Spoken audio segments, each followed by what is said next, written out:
나노신소재, 최근 실적이 좀 아쉬웠죠? 그런데 한 증권사 리포트에서 2026년부터는 완전히 달라질 거라는 전망을 내놨습니다. 오늘 이 시간에는 그 근거를 하나하나 파헤쳐 보려고 합니다. 도대체 지금은 뭐가 문제고 또 2년 뒤에는 어떤 기회가 있다는 걸까요? 자, 이 숫자부터 한번 보시죠. 마이너스 51%. 이게 뭐냐면요. 2025년 3분기 영업이익이 바로 전 분기보다 말 그대로 반 토막이 났다는 겁니다. 정말 충격적인 숫자죠? 아니 갑자기 왜 이렇게까지 실적이 꺾인 걸까요? 그래서 오늘 이 네 가지 순서로 한번 살펴볼게요. 지금 왜 힘든 건지, 그리고 더 크게는 글로벌 공급망이 어떻게 바뀌고 있는지, 그래서 2026년이 왜 중요한지, 마지막으로 우리가 뭘 체크해야 하는지 이 순서대로 따라오시면 그림이 명확해지실 겁니다. 자, 그럼 첫 번째 이야기부터 시작해 볼까요? 아까 보셨던 그 충격적인 숫자, 마이너스 51%. 도대체 왜 이런 실적이 나왔는지 그 속사정을 한번 들여다보겠습니다. 2025년 3분기 실적을 뜯어보면 좀 이상합니다.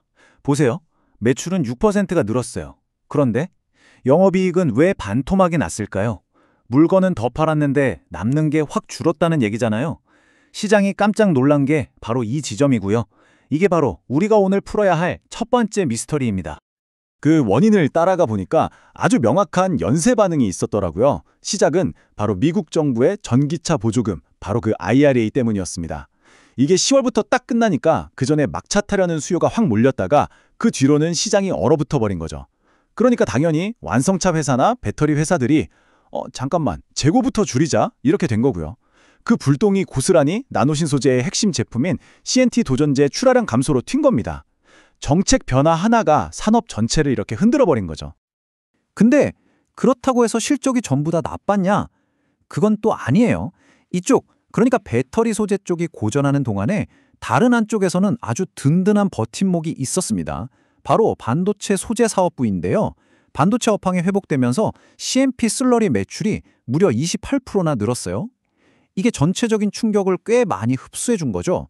아, 이래서 사업 다각화가 중요하구나 하는 걸 딱 보여주는 부분입니다. 자, 지금까지는 나노신소재의 내부 사정을 좀 들여다봤는데요. 이제는 시야를 확 넓혀서 이 회사를 둘러싼 세상이 어떻게 돌아가고 있는지 그 큰 그림을 한번 봐야 합니다. 왜냐면요, 2026년의 반등을 제대로 이해하려면 이 거대한 흐름을 모르면 안 되거든요. 지금 보시는 이 내용이 사실상 나노신소재의 미래를 푸는 핵심 열쇠라고 할 수 있습니다. 키워드는 딱 두 개예요. 현지 생산, 그리고 탈중국. 미국의 IRA 법안, 이게 단순히 보조금 좀 주고 끝나는 정책이 절대 아니거든요. 아예 배터리 공급망 판 자체를 미국 중심으로 다시 짜겠다는 거대한 계획인 거죠. 그러다 보니까 이제는 미국이나 유럽에 공장을 가지고 있는 회사가 무조건 유리해진 거예요. 특히 미국이 중국을 계속 견제하면서 나노신소재처럼 중국 회사가 아닌 기업들한테는 와, 이건 정말 새로운 기회의 문이 열리고 있는 겁니다. 그래서 2025년, 2026년이 이 새로운 판에서 살아남기 위한 전략을 모든 기업이 다시 짜야 하는 정말 중요한 시기인 거죠. 좋습니다. 이렇게 세상이 바뀌고 있다는 큰 그림은 이제 이해가 되셨죠? 그럼 이제부터가 진짜 중요한데요. 과연 나노신소재가 이 기회를 어떻게 자기 걸로 만들고 있는지 그 구체적인 성장 계획을 한번 까보겠습니다. 그래서 도대체 2026년에 실적이 좋아진다는 그 성장은 어디서 오는 걸까요? 첫 번째 성장 동력은 좀 아이러니하게도 지금 가장 힘들게 했던 바로 그 CNT 도전제입니다. 되게 역설적이죠? 하지만 이미 물밑에서는 다 작업이 끝나 있었습니다. 미국, 일본, 독일에 이름만 대면 알만한 배터리 회사들이랑 대규모 계약을 이미 따냈다는 거예요. 그리고 제일 중요한 거, 이 계약 물량이 언제부터 나가냐? 바로 2026년부터입니다. 아까 제가 현지 생산이 중요하다고 말씀드렸죠? 바로 여기서 그 힘이 나오는 겁니다. 나노신소재의 미국, 유럽 공장이 우리는 안정적으로 공급해 줄 수 있습니다. 라는 최고의 무기가 되어준 거죠. 그리고 두 번째 성장 엔진은 완전히 새로운 판입니다. 바로 태양광 패널에 들어가는 TCO 타겟이라는 건데요. 여기서도 키워드는 똑같습니다. 탈중국. 미국이 태양광 쪽에서도 중국산을 좀 덜 쓰려고 하다 보니까 시장을 둘러봤더니 중국 회사가 아닌 것이 나노신소재밖에 없는 거예요. 거의 유일한 대안인 거죠. 그러니까 퍼스트솔라, 하나큐셀 같은 미국의 대표 선수들이 여기다 하면서 나노신소재를 찾기 시작한 거고 지금 수주가 정말 엄청나게 늘어나고 있다고 합니다. 야, 이건 진짜 지정학적인 리스크가 어떻게 기회가 되는지를 보여주는 아주 교과서적인 사례죠. 자, 이 그래프를 한번 보세요. 제가 왜 계속 반등이라고 말씀드렸는지 한눈에 보이실 겁니다. 2026년을 딱 기점으로 해서 매출이 그냥 점프를 하죠. 방금 말씀드린 그 두 개의 성장 엔진이 이때부터 본격적으로 돌아가기 시작하는 거예요. 그래서 2026년 한 해에만 매출이 거의 50% 가까이 뛸 결로 보고 있는 거고요. 2027년은 뭐 더 가파릅니다. 자, 그럼 이제 거의 다 왔습니다. 마지막으로 지금까지의 이야기를 싹 정리하면서 이 좋은 시나리오가 정말 현실이 되려면 앞으로 우리가 뭘 눈여겨봐야 하는지 그 핵심 체크 포인트들을 짚어드릴게요.